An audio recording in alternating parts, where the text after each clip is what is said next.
Hey guys, how's it going? Thanks for tapping on this video, being on this channel, all that jazz. Today, we are going to be talking about what Enneagram number certain Bible characters would be.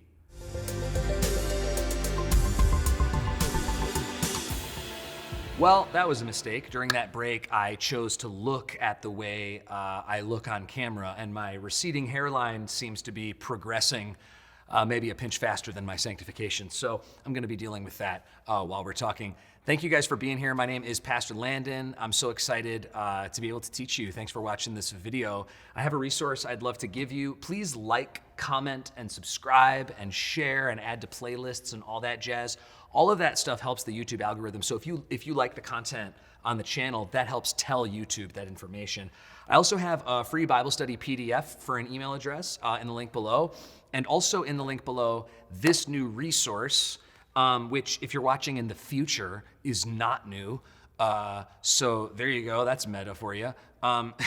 It is a Bible study magazine. It's a study of the Bible through the lens of the way that God describes the Bible metaphorically. I know that sounds complicated, but I think it'll really bless your heart. And it was my quarantine project, so there you go.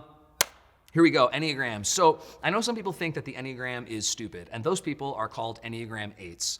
I was gonna say just kidding, but I'm not kidding, because that's the truth. I know that some Christians don't like personality tests and stuff like that because it feels too self-focused. I wanted to address that really quick before we get into the Bible character thing, because I disagree with that. I love people, and the Bible teaches us, and Jesus commands us to love everybody without regard for any factor, age, race, gender, politics. He calls us to love everyone. And I have found the Enneagram to be a very helpful tool in learning why people communicate the way they communicate. So it is a self-assessment tool, but it's also really good for relationships. And if you work with somebody and you find them very frustrating, sometimes it's easier to love them the way Jesus calls us to if you understand a bit more about the way that they're wired and how it's different than you. All right, here we go.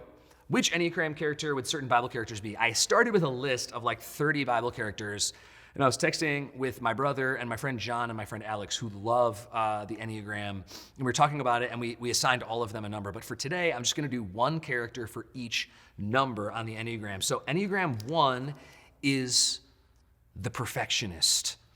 The Perfectionist is the guy that it's really great to have like reviewing your tax forms or your like mortgage application. Maybe not as much fun to have coffee with. And the person I picked for Enneagram 1 is the Apostle Luke. Luke is awesome. He wrote the Gospel of Luke and the book of Acts, which is the sequel to Luke. And I see his Enneagram 1-ness, his perfectionism, he's a doctor, first of all. We learned that in the book of Colossians. And you can't become a doctor. Lord knows I couldn't have lasted for that many years in school. And you can't become a doctor without an incredible amount of focus, stick-to-itiveness, and perfectionism. And that's awesome. So I'm gonna be negative about the different Enneagram numbers for fun, but keep in mind, they're all good or bad, depending on if you're healthy or unhealthy as a person. So I'm gonna mock all of them, presumably, as is my custom, but that doesn't inherently mean they're bad. None of them are bad. All of them are amazing if you are a healthy and growing and sanctified and being sanctified person.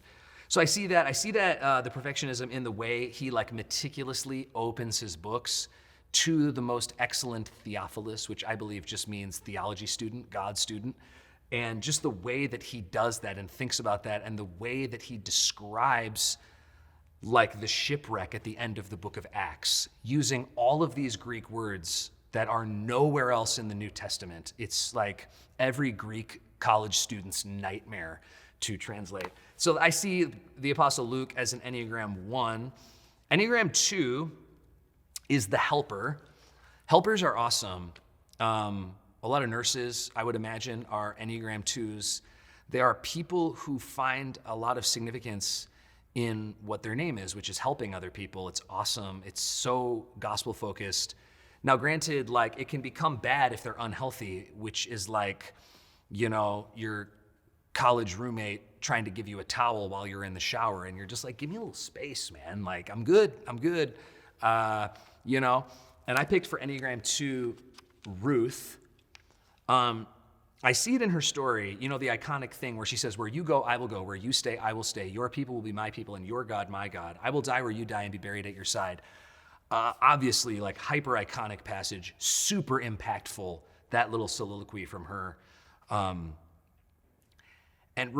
remember who she's saying that she wants to stay with and help, which is Naomi, who is the person who renames herself Mara, which means bitter. So imagine having a mother-in-law who renamed herself Bitter, and you were such a wonderful, God-inclined helper that you decided to stay with it. I love that. It's one of the best illustrations of what a healthy Enneagram 2 can be like in the Bible. So I see that there. All right, Enneagram number 3 is the performer. There's a lot of choices here. I could have picked like the sons of Asaph or people who like literally performed music. But I decided to pick Joseph.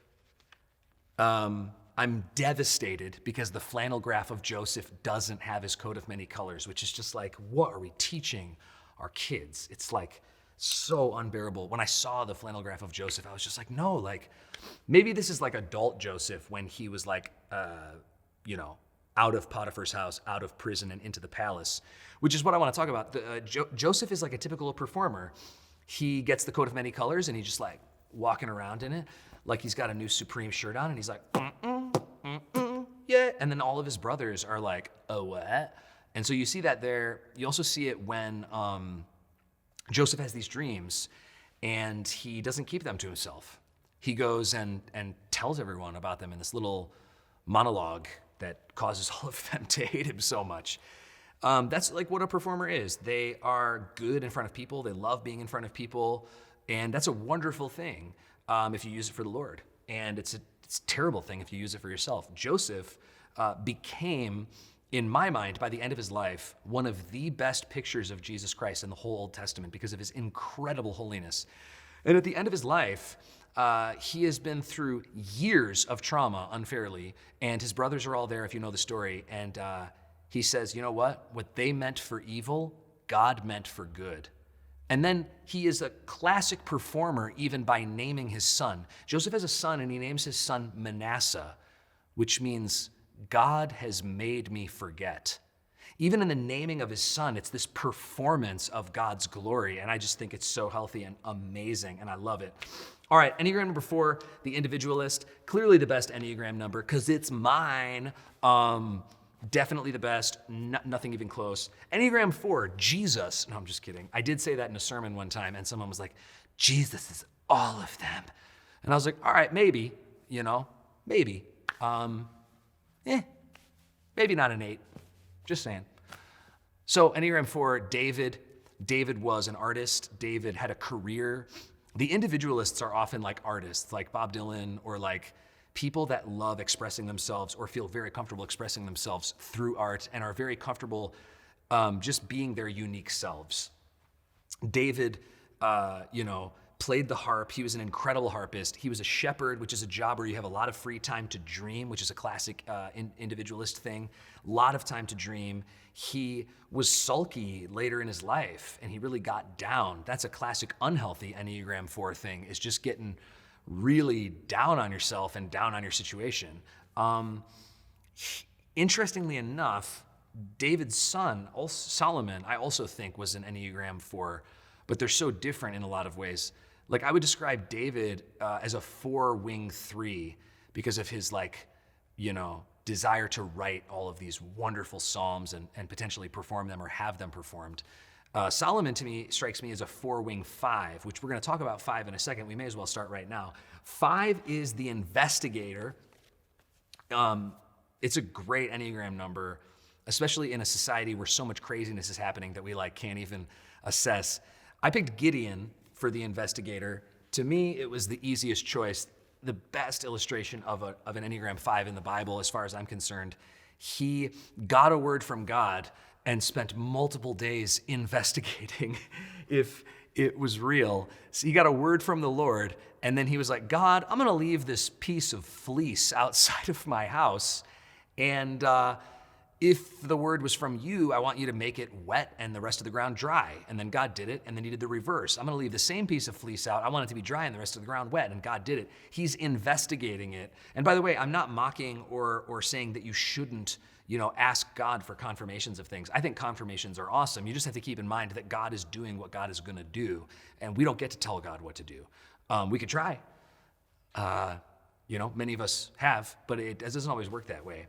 So that's the way I see Gideon as this Enneagram 5. And it's interesting because he tested God and then God tested him. Like he was testing God with the fleece and then God tested him by being like, let's shrink down the old army and see how you're feeling. Enneagram 6 is the Loyalist. Loyalists are awesome. They love people.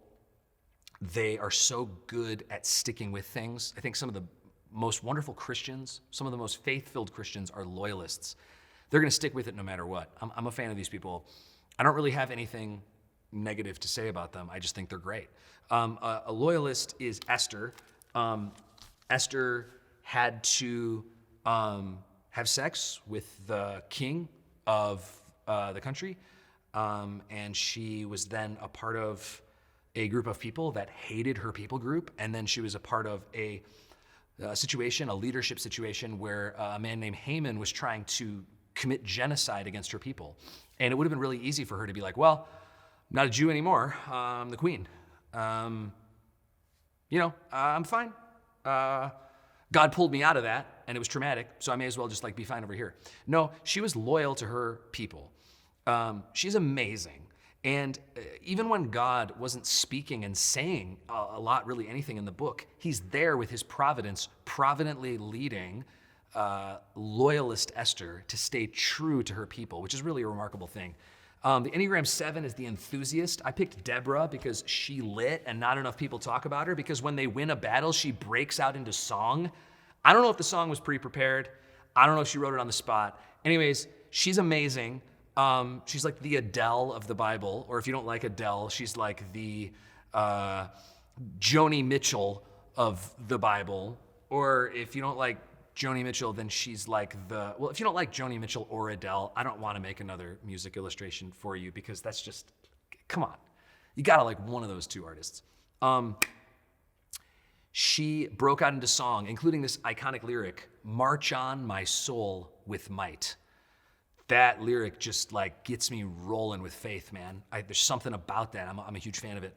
Enneagram 8 is the challenger, which is, in my mind, the most helpful and destructive of all the Enneagram numbers. Some of the greatest people in the history of the world were Enneagram 8s, and also presumably a lot of terrible presidents, dictators, leaders were Enneagram 8s, because they're challengers, they're leaders, they buck trends, and they are people that get followed. I picked Joseph. His entire book is conquering and remembering, and he gets this command from the Lord to boot out the evil Canaanites who were committing child sacrifice and craziness that, if you do research into those people groups, would blow you away. And he did it, and he is such a leader. He's given the job that God didn't give to Moses. Now, God didn't not give it to Moses because he wasn't capable of it. There's obviously a sin element there and all that, if you know the story. But he is God's guy for the job, and he did an amazing job in it. Enneagram 9 is my boy Abraham. Pretty big deal if you've heard of him. Abraham's an icon. I mean, he's the father of a lot of world faith systems. Enneagram 9s are peacemakers. They are people who want things to be at peace.